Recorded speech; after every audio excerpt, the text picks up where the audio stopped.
The policies of the 1960s were starting to bear fruit. The labour-intensive industries in Jurong and other areas were creating employment. The government continued to create a business-friendly environment and focus on economic growth. The 1970s would be known for phenomenal economic development. The farms and squatter settlements of the 1960s were rapidly disappearing as the government pressed ahead with its housing program. Residents in places like Toa Payoh had been moved out of their homes into newly built terraced houses. There, they continued their traditional activities of basket weaving and tofu making. And in the 70s, their old settlements were rapidly replaced by huge blocks of flats. Toa Payoh had its own road network, industries, entertainment facilities and schools. In 1970, it became one of the first of Singapore's new towns.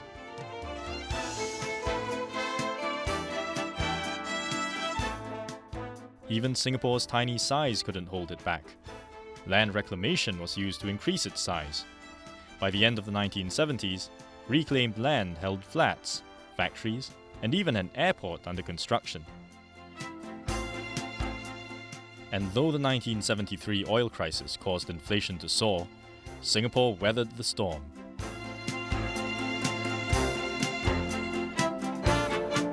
Though Singapore had recently left the Federation of Malaysia, it continued to keep close ties with Malaysia. Every day, the causeway linking Singapore and Peninsular Malaysia saw heavy traffic.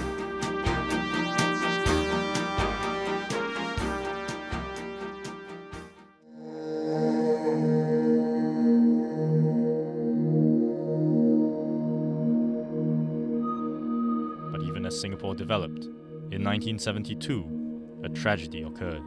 A short circuit at Robinson's department store at Raffles Place caused a raging inferno. Millions of dollars worth of Christmas goods went up in flames. The 550 people inside the store rushed out, but the short circuit had cut power to the lifts. The 8 people in the lifts died, as did one trapped in a second-floor toilet. The fire was eventually brought under control, and Robinson's, undaunted, moved to Orchard Road. It continues to operate even today.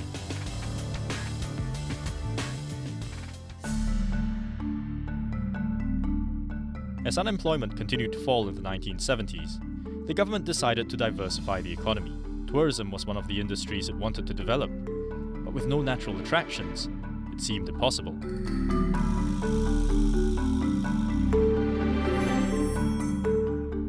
Singapore created its own tourism icon. In 1964, the Merlion was designed for the Singapore Tourism Board by Fraser Brunnan. And in late 1971, sculptor Lim Nang Seng started work on a Merlion statue, aided by his 8 children. In the time, it's not so convenient, and then you can see it so easy. Go on the bridge again, watch the Merlion, wherever. You see, in the time, just only a park. So my father go to walk over the park and then to the opposite, and then look straight ahead to the Merlions. Are they in line or not? Is it balanced or not? Not that one eye big, one eye like that. Is it? It's balanced and not everything. Then he will come back again. He will tell us not right this way. We got to do again. If wrong, we scratch out again and we do again. So almost all the time I use my Scott and then walk again. It's very difficult.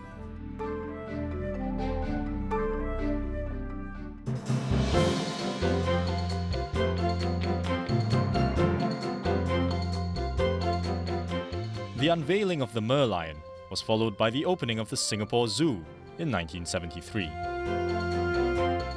These and many other investments paid off. There were over 1.3 million tourists in 1975.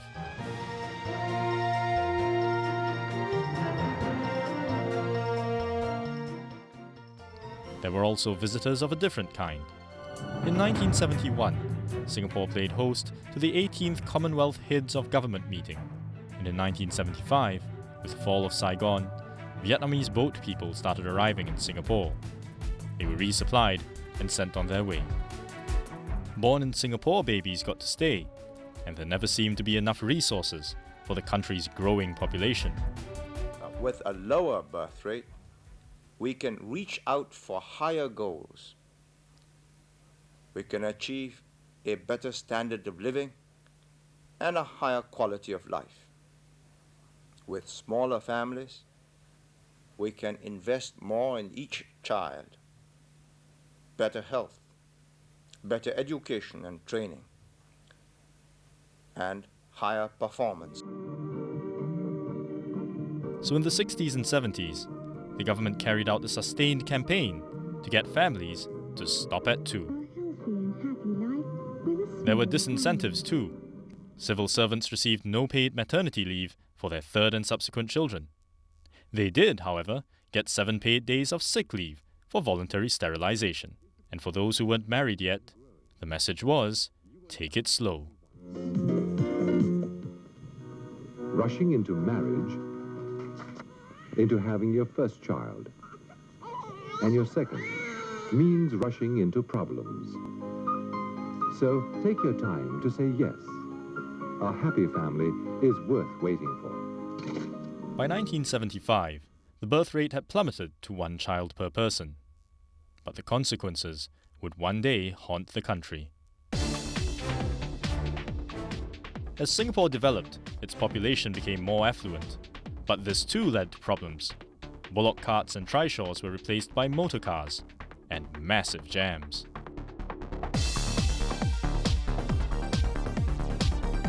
New flyovers were built, but they just weren't enough. So in 1975, the area licensing scheme was introduced. To enter the central business district, motorists had to buy a license, which they displayed on their windscreen. Officers carried out checks and recorded violations. The huge number of developments carried out in the 70s resulted in the rapid urbanization of Singapore's landscape, but it wasn't quite rapid enough.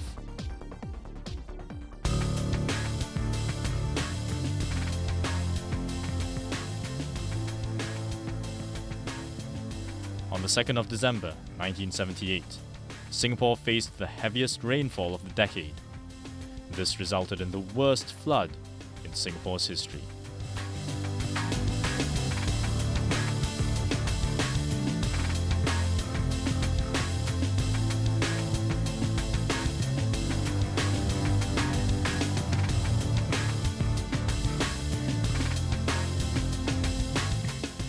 Seven people lost their lives. But it was one of the last great floods. The government continued working on drainage until the flood-prone land area had been reduced from 3,200 hectares to 130 hectares. Then, with rapid industrialization, some disasters turned man-made. The Greek tanker Spiros was in Singapore for general repairs.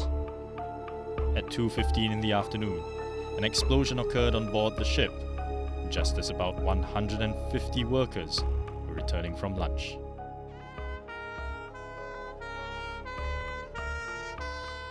Minutes later, a massive rescue operation was carried out. 76 people were killed in Singapore's worst accident to date.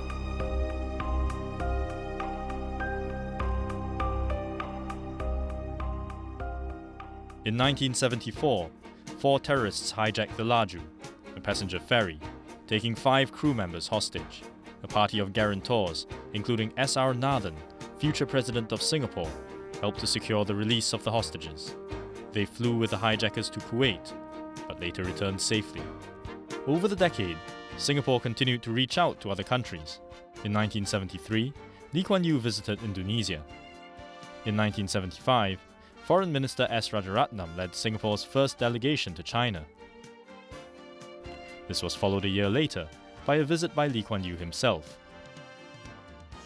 The government was also turning its attention to First World behaviour and culture. In 1979, the Singapore Symphony Orchestra was started. In the same year, the Courtesy campaign was launched. Posters reminded the population to make courtesy their way of life. Essay writing competitions were held in the 4 official languages to encourage children to think about courtesy. Events were organized, badges were given out, and courteous employees singled out. The mass media ran stories about courtesy and its benefits. Total strangers comes up to you and asks you for direction and all that, you see.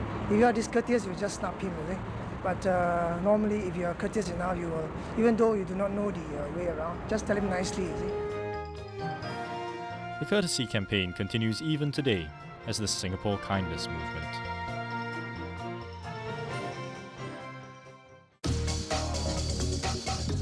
Singapore entered the 1970s, having achieved phenomenal growth. It now had one of the strongest economies in Asia.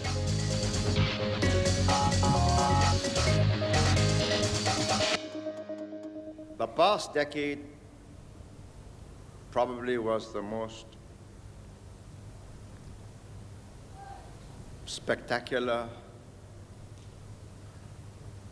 of all the 10 years of Singapore's history. In any 10 years,